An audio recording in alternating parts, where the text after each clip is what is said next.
Good morning sa ating lahat mga kapatid, no? Maayong buntag sa ating mga kaigsunan din mga Bisaya. So may gagawin na naman tayo na subwoofer. Ang brand nito ay Sinon. Yan, ang problema doon nito ay malakas yung ugong mga bro, sabi na may-ari. Yan.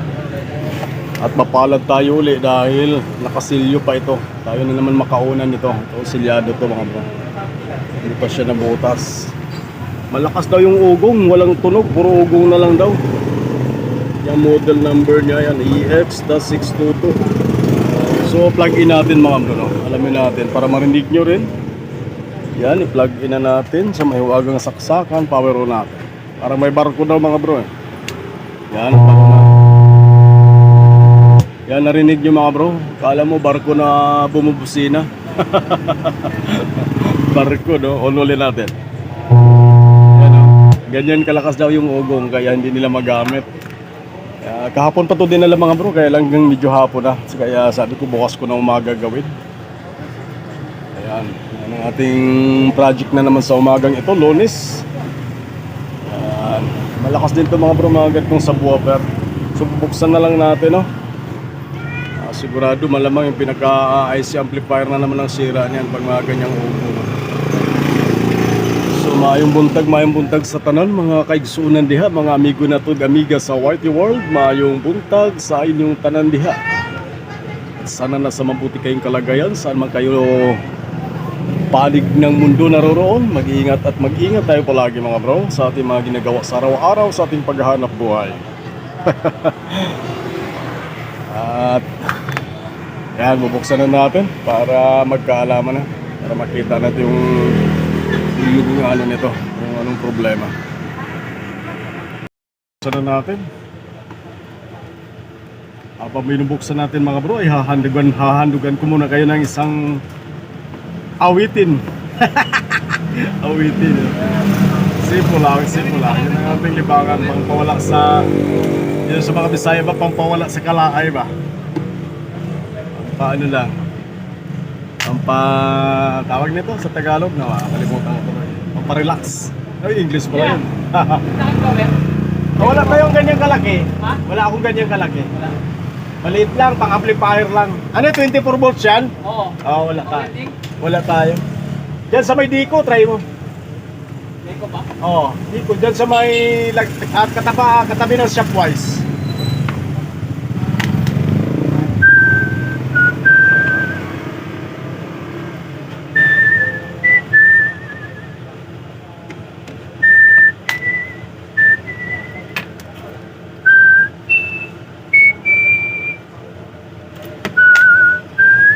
Butasin na natin. Ay, di pwede. Hawiin na lang natin yung ano. Ayan, pala yung butas.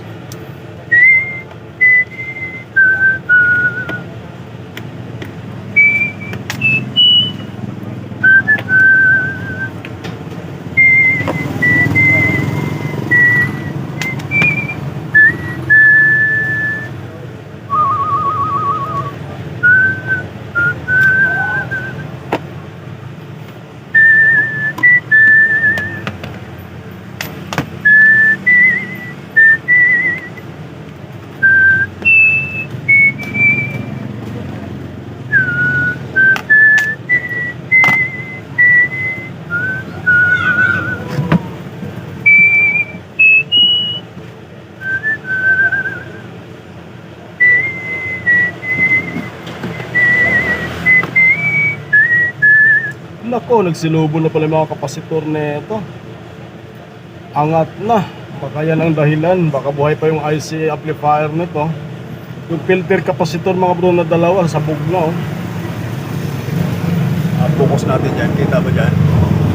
Turong lang natin ang bagya. Yung filter kapasitor na dalawa mga bro, lumobo na. Papaklasin natin, papakita ko sa inyo. Tapos unahin natin pagpalit ito dahil yung filter kapasitor ay lubong-lubo na siya. Baka ito ang dahilan kaya umugong. Kaya natin palitan. Tapos pag maugong pa rin, malamang sibak talaga yung pinaka-min amp nya. So painitin lang natin yung ating mahiwagang Lumubo na, maaaring babad gumamit yung may-ari nito. Baka maghapon walang pahinga.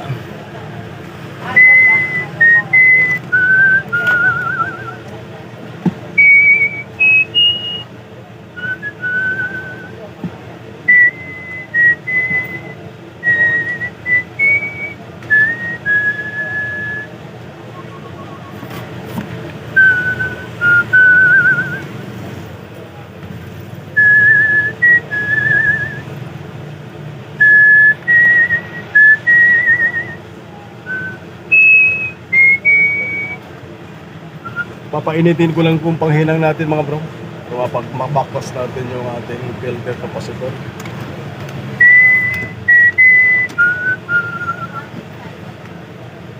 Magandang IC pala ginamit nito, malaki.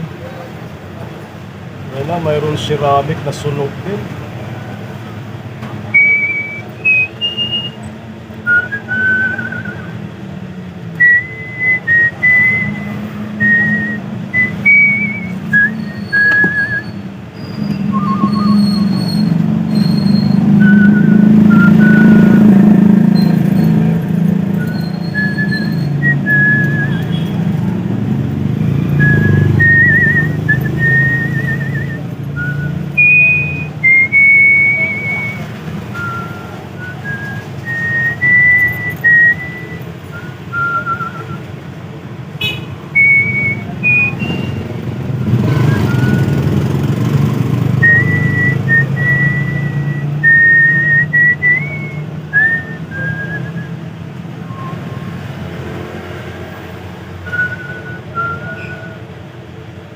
So baklasin na natin, kaya naman baklasin pala para hindi tayo mahirapan. Baklasin muna natin yung pinaka mainboard.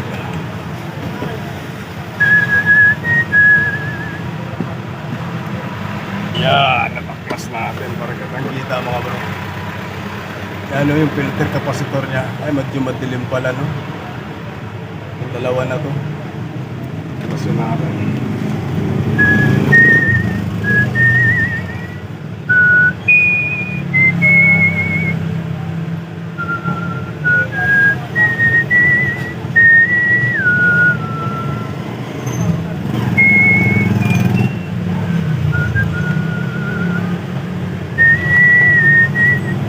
Yan mga bro, lubong-lubo na siya talaga. Puntis na yung pinaka-filter capacitor. Dalawa.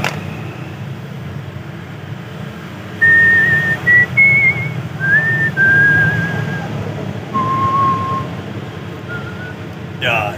O, dalawa mga bro. Dalawang filter niya. Talagang buntis na. So maghanap muna tayo mga bro pampalit. So update na lang mamaya ulit. So may nakita na tayo mga bro na pampalit itong dalawang filter capacitor. Palitan na natin mga bro para malaman natin kung dito lang ang problema sa dalawang lumubo na filter niya.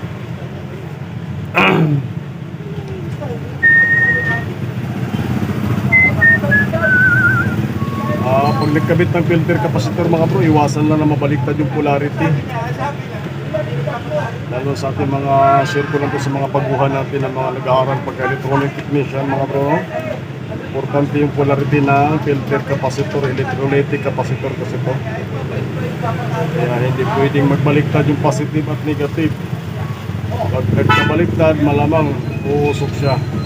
Double check natin, baka mamaya nabaliktad ko tuloy. Okay, tama. Kailangan double check lagi mga bro para iwas disgrasya lang. Kailangan gamitin natin yung safety first palagi. Safety first always tayo.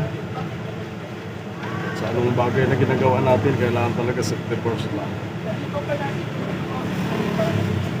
Para sure ball. Yan. So okay na, nakabit na natin yung filter capacitor, no? Try natin ikabit. Titignan natin kung wala na ba yung ugong niya na parang barko. Double check ulit. Okay. So kabit natin para malaman natin kung gagana na ba siya. Wala na ba siyang ugong? O, tingala natin. Medyo hindi natatabunan pala. Para makita yung ating mukha. Magalaw tuloy. Ayan, kapit lang natin, alamin natin kung guwapo na ba siya. Speaker. Kailang hindi dinala pala yung maliit na kasama mga bro. Yung partner nito na dalawang maliit na speaker. Input. Yan. So, okay na naikabit na natin. So, try natin. Tingnan natin kung maubong pa rin ba. Bakit din ka siya. Yan. Mamaya na natin i-screw pag okay na siya. So, power on natin, plug in natin. Yan. Titingnan natin kung uhugong pa ba. Power on. Oh, tahimik na. Wala na kayong parang barko na naririnig. Yun, may power na, wala na siyang uhugong. Try natin, lagyan natin ng input, no? Kung kakalabog na ba siya, kasi wala yung kasamang partner niya na yan. Yun, oh. Narinig nyo mga bro, malupit na mag-bass. Puro bass lang siya kasi wala yung partner mga bro. Yan o. So okay na ang tunog niya, no. Sigurado na yan mga bro. Sasarado na natin. Para kasi may gagawin pa akong isang Bluetooth speaker. Puro kalabog lang maririnig natin yan mga bro, kasi wala yung dalawang partner niya na pambukal. Yan o.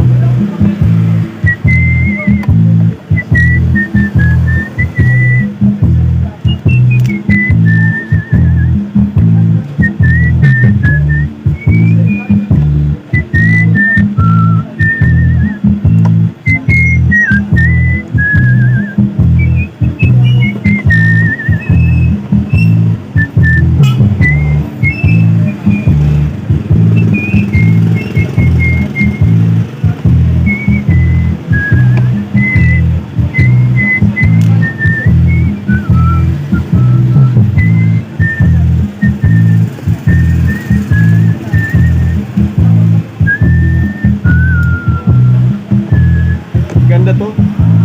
Pag may kasama na yung dalawang malakas daw mga bro. Pag nandyan yung dalawang niya, parang mid-range. Basta parang tweeter na rin siya.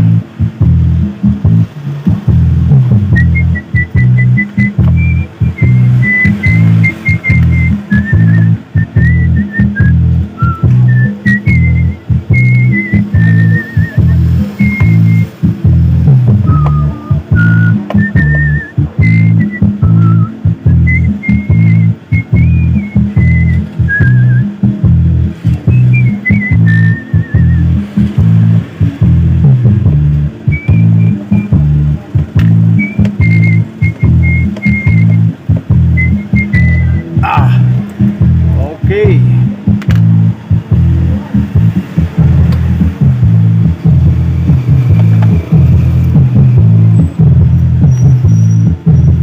Ay, lapit natin mga bro para makita nyo.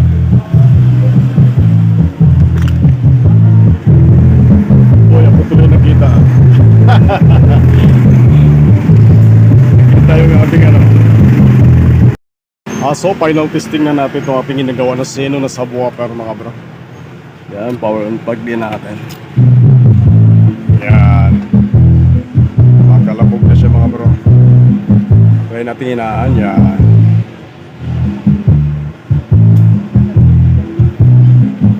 Pag nandyan yung dalawang mid-range niya, malakas na yan mga bro.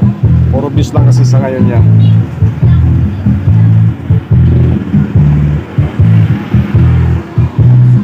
So okay na yan mga bro, sigurado na yan, sure full na siya.